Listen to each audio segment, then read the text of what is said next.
What we do here is go back.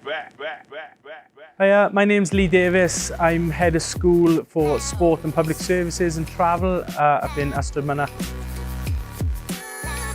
So the facility you can see around us, the investment put in was a £1.5 million investment from the college, which as you can see has left us with a pretty special product, but this has been a game changer for us.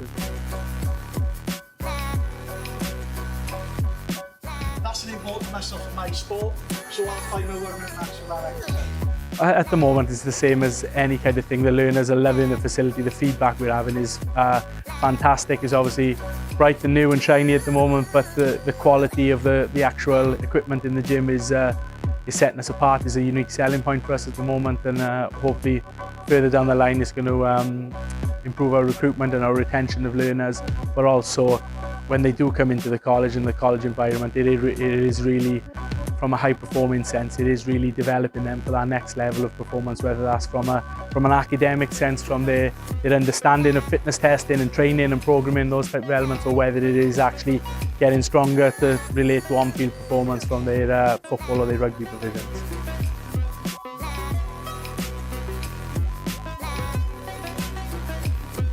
Not only the facilities, the quality staff we've got as well. We're really lucky within the school to have some really experienced and expert staff in the field of strength and conditioning and fitness instructing and training and programming and things, which has really added additional value to the learners using the facility. So it's a real opportunity for the whole college, not just for the school.